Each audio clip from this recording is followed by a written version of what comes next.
So hi guys, last Sunday నుంచి Wednesday evening వరకు 4 డేస్లో జరిగిన అప్డేట్స్ ఏంటో ఆల్రెడీ వీడియో చేశాను, ఒకసారి చెక్ చేయండి. మరి ఈ వీడియోలో రెస్ట్ ఆఫ్ ద 3 డేస్లో ట్రెండ్ అయిన మూవీ న్యూస్ చూసేద్దాం. Let's get started. First news వచ్చి ఈ ఏప్రిల్ 2న సిద్ధు జొన్నలగడ్డ అండ్ బొమ్మరెల్లు భాస్కర్ గారి జాక్ మూవీ ట్రైలర్ రిలీజ్ అయింది. ట్రైలర్ చూస్తే ఇందులో సిద్ధు గారి ఒక ప్రైవేట్ ఏజెంట్ లా కనిపించారు. దాన్ని సీక్రెట్ గా డీల్ చేస్తూనే ఇంటి ప్రాబ్లమ్స్ అని, లవ్ ప్రాబ్లమ్స్ అని ఫేస్ చేస్తూ ఇందులో ఒక ఫన్ విత్ ఫ్రస్ట్రేషన్ ని అతని క్యారెక్టర్ ద్వారా రివీల్ చేశారు. నరేష్ గారి ఫాదర్ రోల్ లో ఉండడం one of the biggest advantage. ఇద్దరి నుంచి మంచి హ్యూమర్ అయితే ఎక్స్పెక్ట్ చేయొచ్చు. ఇంకా యాక్షన్ స్టఫ్ కూడా బానే ఉంది. ఓవరాల్ గా ట్రైలర్ గట్ట సూపర్ అని చెప్పలేను, జస్ట్ ఓకేష్ గా అనిపించింది. కానీ ఒకటే మేజర్ ప్రాబ్లం ఏంటంటే ఆ Telangana dialogue delivery, body language, బూతులు, లిప్ లాక్స్ కొంచెం సిమిలర్ గా టిల్లు గాడి క్యారెక్టరైజేషన్ లో జాక్ ట్రైలర్ చూసినట్టు ఉంది నాకు. ఆ టిల్లు ఫ్రాంచైజీ నుంచి సిద్ధు గారు ఇంకా బయటికి రాలేనట్టుంది. దాని ఇన్ఫ్లుయెన్స్ మాత్రం సిద్ధు గారి మీద గట్టిగానే ఉంది. 1-2 సార్లు అంటే చూడగలిగాం, కానీ ప్రతిసారి వర్కౌట్ అవుతుందని చెప్పి అదే ట్రాక్ మెయింటైన్ చేస్తే మొనాటన్ వస్తుంది. అండ్ బొమ్మరిల్లు భాస్కర్ గారి ఫిలిం కెరీర్ కి ఈ జాక్ సక్సెస్ అవడం చాలా చాలా ఇంపార్టెంట్. అండ్ ఈ జాక్ సక్సెస్ అయితే జాక్ ప్రో అని, జాక్ అల్ట్రా ప్రో అని, అల్ట్రా ప్రో మ్యాక్స్ అని ఇలా వస్తూనే ఉంటాయన్నారు సిద్ధు గారు. ఇంకా నెక్స్ట్ న్యూస్, శైలేష్ కొల్ల గారి హిట్ ఫ్రాంచైజీలో ఎవరో ఒకరు క్యామియో ఎంట్రీ ఇచ్చి నెక్స్ట్ పార్ట్ వాళ్ళతో చేస్తారు కదా, అలానే ఇప్పుడు హిట్ 3లో కూడా హిట్ 4లో చేయబోయే హీరో ఇంట్రొడక్షన్ ఉండబోతుంది. ఈ మధ్యన 4th పార్ట్లో బాలకృష్ణ గారు నటించబోతున్నారని ఎవరికి వాళ్ళు స్క్రిప్ట్ రాసేసుకున్నారు. కానీ నిజానికి అది కాదు. ఆల్రెడీ హిట్ 3లో ఎవరు ఎంట్రీ ఇస్తున్నారో వాళ్ళ మీద సైలెంట్ గా షూటింగ్ కూడా చేశారు.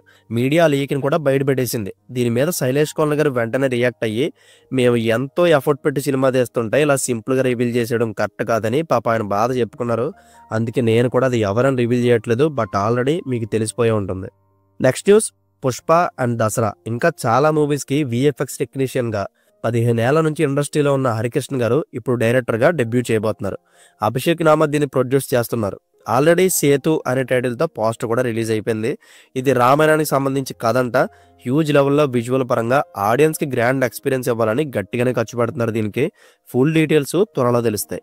నెక్స్ట్ వచ్చి డైరెక్టర్ హరీష్ శంకర్ గారు తన లైనప్ లో మైత్రి మూవీ మేకర్స్ తో ఉస్తాద్ భగత్ సింగ్ చేస్తున్నారు. నెక్స్ట్ కేవీఎన్ ప్రొడక్షన్స్, తర్వాత నాగవంశీ గారు, ఆ తర్వాత సల్మాన్ ఖాన్ గారితో మైత్రి మూవీ మేకర్స్ లోనే ఒక మూవీ చేస్తున్నారని స్ట్రాంగ్ బజ్ వినపడుతుంది. యాక్చువల్ గా చిరంజీవి గారితో కేవీఎన్ ప్రొడక్షన్స్ ఒక మూవీ సైన్ చేసుకుంది. దానికి ఎవరు డైరెక్టర్ అనేది ఇంకా తెలీదు. కాకపోతే ఈ ప్రొడక్షన్ హౌస్ లోనే లోకేష్ కనకరాజ్ గారు, హరీష్ శంకర్ గారు మూవీస్ చెయ్యాలి. మరి వీళ్ళిద్దరిలో ఎవరైనా చిరంజీవి గారిని డీల్ చేస్తారా లేక కొత్త డైరెక్టర్ ఎంట్రీ ఇస్తారో చూడాలి. నెక్స్ట్ న్యూస్, జూనియర్ ఎన్టీఆర్ గారు April 4th mad square success meet కి వచ్చి స్పీచ్ లో భాగంగా దేవర 2 ఖచ్చితంగా రాబోతుంది. ఎవరైతే రాదనుకుంటున్నారో వాళ్ళ కోసమే చెప్తున్నా, దేవర 2 ఆన్ ప్రాసెస్ లోనే ఉందని కన్ఫర్మ్ చేశారు. ఫ్యాక్ట్ మాట్లాడుకుంటే దేవర మూవీ ఎన్టీఆర్ గారి క్రేజ్, అనిరుద్ స్కోర్ వల్ల ఆడింది. అంతేగాని కోటాల శివ గారు ఏదో రైటింగ్ మ్యాజిక్ చేసేయడం వల్ల కాదని నా ఒపీనియన్. ఈవెన్ చాలా మంది కూడా ఇలానే అన్నారు. అలానే దేవర 2కి క్రేజ్ ఉండదని కాదు, ఖచ్చితంగా ఉంటుంది. కానీ మళ్ళీ అనిరుద్ అండ్ ఎన్టీఆర్ గారే కాకుండా కొరటాల శివ గారి స్టోరీ ఇంపాక్ట్ చేస్తే చూడాలని ఉంది నాకు. అండ్ దేవర 2 కోసం మీలో ఎంతమంది వెయిట్ చేస్తున్నారో కామెంట్ చేయండి. ఇంకా దేవర జపాన్ లో 1 వీక్ బ్యాక్ రిలీజ్ అయితే ఫస్ట్ వీక్ లో ఓవరాల్ గా 10,000 టికెట్లు సేల్ చేసింది. అప్రాక్సిమేట్లీ ఇండియన్ కరెన్సీ వైజ్ 90 లక్షల గ్రాస్ గెయిన్ చేసింది. చెప్పాలంటే ఇది మంచి కలెక్షన్సే, బట్ జపాన్ లో లాంగ్ రన్ ఉంటుంది కాబట్టి మంచి నెంబర్స్ ఎక్స్పెక్ట్ చేయొచ్చు ఏదైనా సినిమా ఆడితేనే. అండ్ RRR జపాన్ లో 500 రోజుల పైన ఆడి 130 కోట్లు కలెక్ట్ చేసింది. దేవరా ఏం చేస్తుందో మరి. అయితే ఎన్టీఆర్ గారికి జపాన్ లో ఫ్యాన్ బేస్ ఉంటుంది. ఇది ఏమైనా హెల్ప్ చేస్తుందో చూడాలి. ఇంకా ఎన్టీఆర్ గారి లైనప్ లో తమిళ డైరెక్టర్ నెల్సన్ గారు కూడా ఉన్నారని ఎప్పుడో చెప్పాను. మ్యాడ్ స్క్వేర్ ఈవెంట్ లో ఎన్టీఆర్ గారే దీన్ని కన్ఫర్మ్ చేశారు. ఆఫ్టర్ జైలర్ 2 ఈ ప్రాజెక్ట్ సెట్స్ మీదకి వెళ్తుంది. నెక్స్ట్ వచ్చి RC16 glimpse April 6th morning 11:45కి రిలీజ్ అవుతుంది. RR మిక్సింగ్ కూడా కంప్లీట్ అయిపోయింది. నేనైతే చాలా వెయిటింగ్, వచ్చాక బ్రీఫ్ గా మాట్లాడుకుందాం. రీసెంట్ గా రామ్ చరణ్ గారు అండ్ ఉపాసన గారు బుచ్చిబాబు గారికి ఒక వండర్ఫుల్ గిఫ్ట్ ఇచ్చారు. ఈ గిఫ్ట్ తో పాటు బుచ్చి గారి మీద ఉన్న లవ్ అండ్ రెస్పెక్ట్ ని లెటర్ ప్యాడ్ లో రాసి మరీ పంపించారు. వెరీ గుడ్ గెస్చర్ అనాలి. నెక్స్ట్ న్యూస్, ఈ ఏప్రిల్ 5th అల్లు అర్జున్ గారు ఆర్య 2 రీ రిలీజ్ అయింది. ఆరెంజ్ ఓయ్ తర్వాత మళ్ళీ అలాంటి చార్ట్ బస్టర్ ఆల్బమ్ లిస్ట్ లో ఆర్య 2 కూడా ఉంటుంది. సో ఫ్యాన్స్ అయితే సూపర్ గా సెలబ్రేట్ చేసుకుంటున్నారు. Book my show pre sales 103K దాటి India's top 10 re release BMS bookings లో ఆర్య 2 ఓవరాల్ 6th పొజిషన్ లో ఉంది. నెంబర్ 1, నెంబర్ 2లో Interstellar and Gabbar Singh continue అవుతున్నాయి.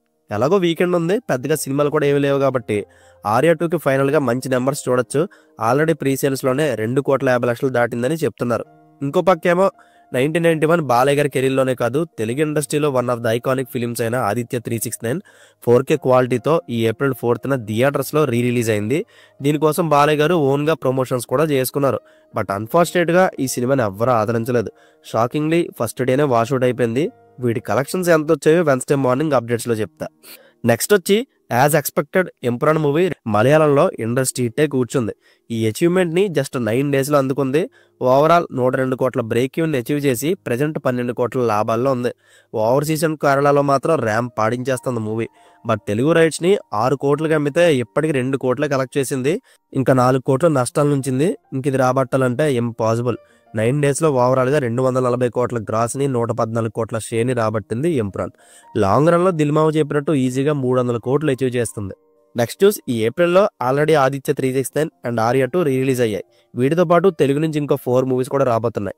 ఏప్రిల్ 10th విశ్వక్సేన్ గారి ఫలక్నామా దాస్, 18th రవితేజ గారి నా ఆటోగ్రాఫ్, 19th కుదిరితే భరత్ నేను, లేదా 26th ఒక్కడు రిలీజ్ కూడా అంటున్నారు. మరి ఇందులో చెప్పిన డేట్కి ఏవి రిలీజ్ అవుతాయో చూడాలి. నెక్స్ట్ న్యూస్, హిట్ 3 మూవీకి వితౌట్ నాని గారి బడ్జెట్ 60 కోట్లు ఖర్చు పెట్టారు. సక్సెస్ఫుల్ ఫ్రాంచైజీ అవడం వల్ల ఆల్రెడీ ఓటీటీ రైట్స్లో 54 కోట్లు వచ్చేసాయి. ఆడియో రైట్స్లో 6 కోట్లు వచ్చేసాయి. దీంతో ప్రొడక్షన్కి పెట్టిన డబ్బు రైట్స్లోనే వచ్చేసింది. ఇంకా హిందీ రైట్స్, శాటిలైట్ రైట్స్ ఇవి కూడా ఉన్నాయి. వీటితో నానిగారి రెమ్యునరేషన్ కూడా క్లియర్ అయిపోతుంది. థియేటర్కల్ రైట్స్ ఎంతకు అమ్మితే అదంతా నానిగారి లాభమే. ఆల్రెడీ కోర్టు మూవీతో మంచి లాభాలను గెయిన్ చేశారు నాని. ఇప్పుడు మళ్ళీ హిట్ 3తో కలిపి ఒక 60-70 కోట్లైనా వెనకేసుకుంటారు. కానీ ఇదంతా మళ్ళీ సినిమాల మీదే ఖర్చు పెడతారు ఆయన. కేవలం ఆయన పేరు మీద ఎంత బిజినెస్ జరుగుతుంది. బికాస్ నానిగారి స్క్రిప్ట్ జడ్జిమెంట్ అంటే రాక్ సాలిడ్గా ఉంటుందని ఒక రాజమౌళి స్టాంప్ పడిపోయింది. ఆయన సక్సెస్ స్ట్రీక్లో హిట్ 3 కూడా చేరాలి, మరిన్ని మంచి మూవీస్ చేయాలని నా great wish. Next rapper 22 movie shooting present RFCలో జరుగుతుంది. ఏప్రిల్ 13th వరకు అక్కడే షూట్ చేస్తారు. మేజర్ కాస్టింగ్ ఈ షెడ్యూల్లో పార్టిసిపేట్ చేస్తున్నారు. నెక్స్ట్ గోపిచంద్ గారికి కుమార్ అనే డెబ్యూ డైరెక్టర్ స్టోరీ చెప్పారంట. మోస్ట్లీ ఇది లాక్ అయ్యే ఛాన్స్ ఉంది. ఆల్ సెట్ అనుకుంటే BVSN ప్రసాద్ గారు దీన్ని ప్రొడ్యూస్ చేస్తారు. నెక్స్ట్ తమిళ డైరెక్టర్ వెట్రిమారన్ గారు ఇప్పటికి 7 సినిమాలు చేస్తే అందులో 6 కంటిన్యూస్ హిట్స్ అయ్యాయి. కానీ లేటెస్ట్గా వచ్చిన విడుదలే పార్ట్ 2 మాత్రం పాపం ఈ సక్సెస్ స్ట్రీక్కి బ్రేక్ పడేసింది. వరల్డ్ వైడ్ 35 కోట్ల బ్రేక్ ఈవెన్ టార్గెట్తో ఎంటర్ అయిన ఈ మూవీ జస్ట్ 27 కోట్లు మాత్రమే రాబట్టి 8 కోట్ల నష్టాలను చూసి యావరేజ్ ఫిలింగా మిగిలిపోయింది. నెక్స్ట్ వెట్రిమారన్ గారు సూర్య గారితో వడివాసల మూవీ చేస్తున్నారు. ఆల్రెడీ జీవి ప్రకాష్ గారితో మ్యూజిక్ సిట్టింగ్స్ కూడా జరుగుతున్నాయి. దీనికి 200 కోట్లు బడ్జెట్ పెట్టబోతున్నారు. వెట్రిమారన్ గారు మాసియస్ట్ మూవీ కోసం వెయిటింగ్. అందులోనూ సూర్య గారు మెయిన్ లీడ్ ఏమో. దీనికి బేభత్సమైన ఎక్స్పెక్టేషన్స్ ఉన్నాయి. అండ్ ఈ కథ జల్లికట్టు బ్యాక్ డ్రాప్ లో జరగబోతుందని ఇంటెలిజెన్స్ రిపోర్ట్. ఇంకా లాస్ట్ న్యూస్ వచ్చి ఇండియన్ సినిమా నుంచి 2025లో రాబోతున్న మోస్ట్ యాంటిసిపేటెడ్ మూవీస్ లో రజనీకాంత్ గారు కూలీ అండ్ ఎన్టీఆర్ హృతిక్ లో వార్ 2 కూడా ఉన్నాయి. ఇప్పుడు ఇవి రెండు ఒక్కరోజు గ్యాప్ లో August 14th and 15th release అవుతున్నాయి. నిజంగా అదిరిపోయే బాక్స్ ఆఫీస్ క్లాష్ ఇది. తెలుగులో వార్ 2 చూడాలంటే స్పై యూనివర్స్ కన్నా కూడా ఎన్టీఆర్ గారు ఉన్నారని ఆదరించాలి మనం. బట్ కంపేర్ టు కూలీ వార్ 2 మనకి ఫస్ట్ ప్రిఫరెన్స్ అవుతుంది. అలానే కూలీ ఏం తక్కువ కాదు. 100 మందిలో 30 మంది కూలీకి వెళ్తే అట్లీస్ట్ 70 మంది అయినా వార్ 2 చూస్ చేసుకుంటారు. ఇంకా తమిళ్, కేరళ ఈ రెండు కూడా క్లియర్ డామినేషన్ కూలీకే. కర్ణాటకలో కూడా కూలీ డామినేషన్ ఉంటుంది. బట్ ఎన్టీఆర్ గారు ఉండడం వల్ల 40% వార్ 2కి 60% కూలీ ఆక్యుపై చేసుకోవచ్చు. But August 15th Shivraj Kumar గారు, ఉపేంద్ర గారు, రాజ్బీ శెట్టి గారి 45 మూవీ కూడా రిలీజ్ అవుతుంది. కాబట్టి కన్నడ వాళ్ళకి ఫస్ట్ ప్రిఫరెన్స్ అదే ఉంటుంది. ఆ సినిమా కనుక సక్సెస్ అయితే ఈ 2 సినిమాలు టాక్ బట్టి ఏది వెళ్ళాలో చూస్ చేసుకుంటారు వాళ్ళు. ఇంకా నార్త్ క్లియర్ డామినేషన్ వార్ 2నే. రజనీ సార్ వచ్చినా, లోకేష్ గారు వచ్చినా నార్త్ వాళ్ళు తమిళ వాళ్ళని ఆదరించినట్టు దాఖలాలే లేవు. ఎక్సెప్ట్ రోబో 2.0 తప్ప. ఇంకా కూలీ నార్త్ లో మ్యాజిక్ చేస్తుందని నేనైతే ఎక్స్పెక్ట్ చేయట్లేదు. ఏదైనా గట్టి ప్రమోషన్స్ చేసి ప్రామిసింగ్ కంటెంట్ దింపితే వాళ్ళ మైండ్ సెట్లు మారి చూడాలేమో. అది కూడా లిమిటెడ్ లోనే చూస్తారు. అయితే కూలీలో అమీర్ ఖాన్ గారి క్యామియో ఉంటుందంట. మేబీ ఆయన అపీరెన్స్ కలెక్షన్లు పెరగడానికి ఏమైనా హెల్ప్ అవుతుందో చూడాలి. ఇంకా ఓవర్సీస్ చూస్తే శ్రీలంక, UAE, మలేషియా ఇలా కొన్ని సర్టెన్ ప్లేసెస్ లో తమిళ సినిమాకి ఎక్కువ అటెన్షన్ ఉంటుంది. నార్త్ మూవీస్ గురించి ఇంకా చెప్పక్కర్లేదు. స్పెషల్ గా ఓవర్సీస్ లోనే ఎక్కువ డబ్బులు ఆగేస్తారు వాళ్ళు. సో ఓవర్సీస్ డామినేషన్ వార్ 2నే. అండ్ పైన నేను చెప్పిన లెక్కలు వరల్డ్ వైడ్ గా ఏ మూవీకి ఏ ప్లేస్ లో బాగుంటుందో తెలియడానికే చెప్పాను. రిజల్ట్ బట్టి ఇవి తారుమారు అయ్యే ఛాన్స్ కూడా ఉంది. ఖచ్చితంగా క్లాష్ వస్తే 2 సినిమాలకి కలెక్షన్ మీద అంతో ఎంత ఎఫెక్ట్ పడుతుంది. చూద్దాం ఎలా ఉండబోతుందో ఈ war 2 versus Coolie war. So that's it guys. Thursday morning నుంచి సాటర్డే ఈవినింగ్ వరకు ట్రెండ్ అయిన మూవీ అప్డేట్స్ ఇవే. కంటెంట్ నచ్చితే లైక్ చేయండి. వార్ 2 వర్సెస్ కూలీలో మీ ఫస్ట్ ప్రిఫరెన్స్ ఏంటో కామెంట్ చేయండి. See you in the next video. Take care friends and thank you.